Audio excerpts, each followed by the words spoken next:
ہم نے کہا ہاں، تو لیکن ہم نے کہا وہ غیر متعلقہ ہے.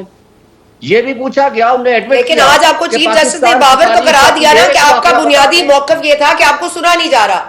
میری بات سن لینا سر، آپ ایک تو زیادتیوں کے پہاڑ اتنے گنوا دیتے ہیں کہ مجھے تو لگتا ہے پتہ نہیں آپ کون سی والی لیگل پروسیڈنگ دیکھ رہے ہیں اور میں کون سی سماعت کو دیکھ رہی ہوں. لیکن ذرا یہ فرما دیجیے گا یہ زیادتیوں کے پہاڑ کے علاوہ جو ریلیف کے پہاڑ ہیں ان کے اوپر بھی کوئی ذرا کچھ نظر ڈال دیجیے کہ آپ کے ساتھ وہ زیادتیاں گن رہے ہیں، ذرا بینیفٹس بھی گنتے ہیں، ذرا تھوڑا سا ایڈوانٹیجز بھی گن لیں. مجھے بتا دیں کون سا ایڈوانٹیج کون سا بینیفٹس آپ مجھے گنوا دیں، میں آپ کو جواب دے دوں.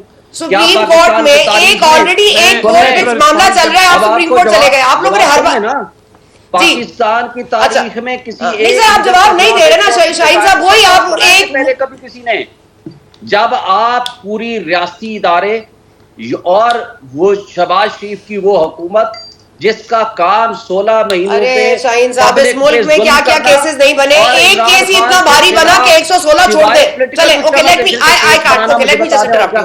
طاہر صاحب آپ رسپونڈ کرنا چاہیں گے، پھر I have to go to Mustafa sahib. Tahir sahib if you want to respond then I will go to Mustafa sahib. جی سر. دیکھیں میں آپ کو بتاؤں یہ 1 سال سے ٹرائل چل رہا تھا. جج ظفر اقبال کو بھگا دیا گیا، ان کی عدالت پہ حملہ کیا گیا، فرد جرم لگنی تھی، انہوں نے 4 مہینے فرد جرم نہیں لگنے دی. جج ظفر اقبال نے ان کے وارنٹ جاری کیے، پولیس ان کو لینے گئی اریسٹ کرنے کے لیے نہیں، عدالت میں پیش کرنے کے لیے.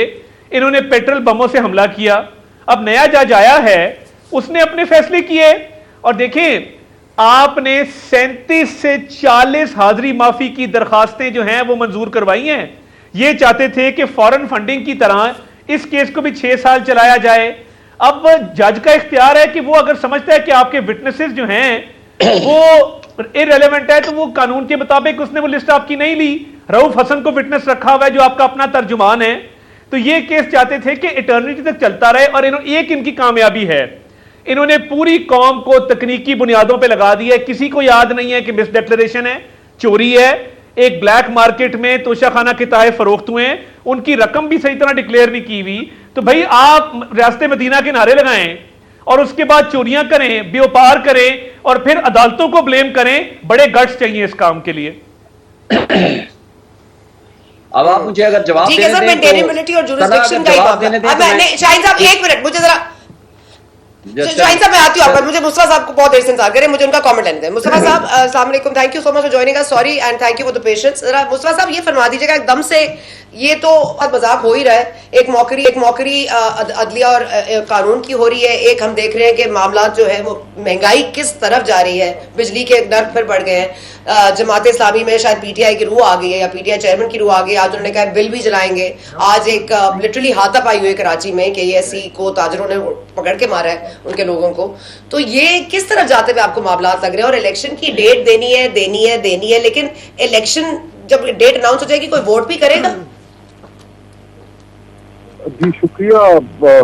بات یہ ہے کہ ہم ایک بنیادی بات ہے کہ جب تک ہم اس ملک کی سیاست کو فکس نہیں کریں گے، نہ ہم معاشی بحران کو فکس کر سکیں گے، نہ ہم یہ جو باقی ہمارے کرائسس چل رہے ہیں ان کو فکس کر سکیں گے. پولرائزیشن اتنی بڑھ چکی ہے کہ وہ پولرائزیشن بڑھتے بڑھتے سیاست سے نکل کے وہ گلی محلے تک پھیل گئی ہے، وہ اداروں کے اندر پھیل گئی. سپریم کورٹ کا آپ حال دیکھ لیں، باقاعدہ ڈویژن موجود ہے 8 اور 7 کی.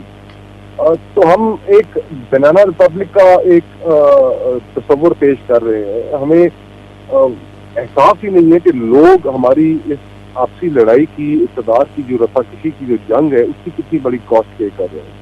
اور یہ ابھی تھوڑی دیر پہلے جو آپ یہ سارے کیسز وغیرہ کی باتیں کر رہی تھیں، جو باقی دیگر میرے بھائی بھی باتیں کر رہے تھے، بھٹو کو سزا ہونی تھی ہو گئی، نواز شریف کو ہونی تھی ہو گئی، عمران خان کو ہونی تھی ہو گئی. ہم سب جانتے ہیں اس ملک میں کہ جی یہ سزائیں کیسے ہوتی ہیں، کیوں ہوتی ہیں. انصاف کرنے والے اداروں کی کریڈیبلٹی رہ نہیں گئی آپ کے پاس. آپ کے پاس کانسٹیٹیوشن کی کوئی سینکٹی نہیں رہ گئی، آپ کے پاس رول آف لا نہیں رہ گیا، پارلیمنٹ کی کوئی سینکٹی نہیں رہ گئی. پولیٹیکل پارٹی ساری میں سمجھتا ہوں فیل ہو چکی ہیں.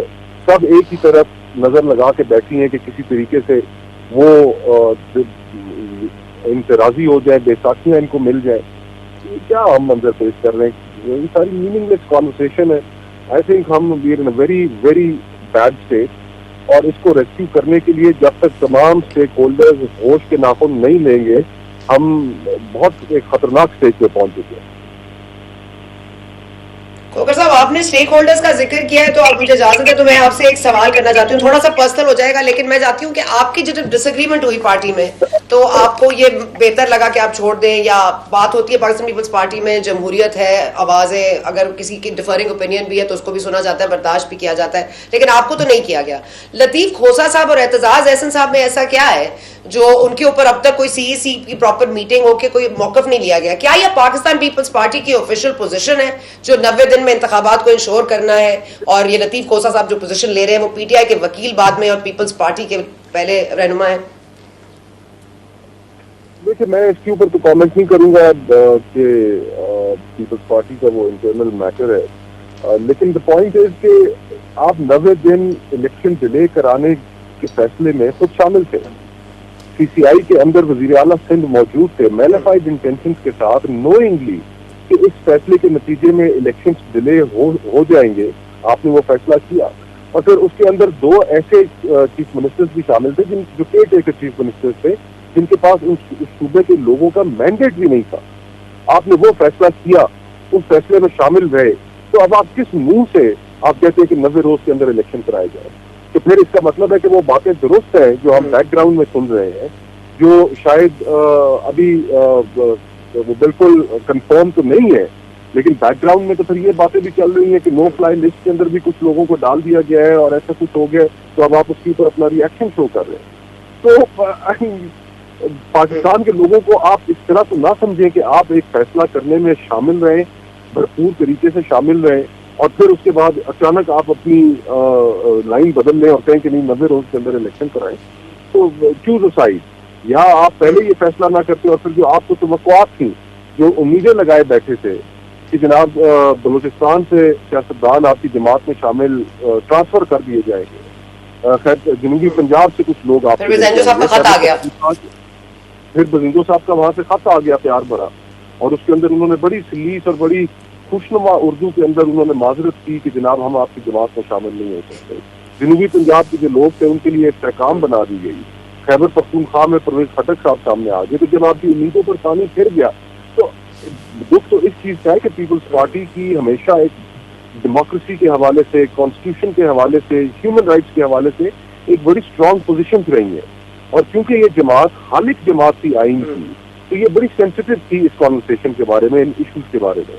جو آخری دنوں میں جو لیجسلیشنز پاس ہوئی, یعنی کہ وہ لیجسلیشنز جنہوں نے وہ اختیارات دے دیے کہ جو ہم نے جو ایک جنگ کے ماحول میں حاصل ہوتے ہیں وہ ہم نے پیس ٹائم کے اندر دے دیے, تو ہم نے تو پاکستان میں ہر قانون کو ابیوز ہوتے دیکھا ہے.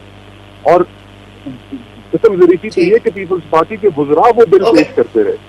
تو اب تاریخ کے آئینے میں اور تاریخ جس طریقے سے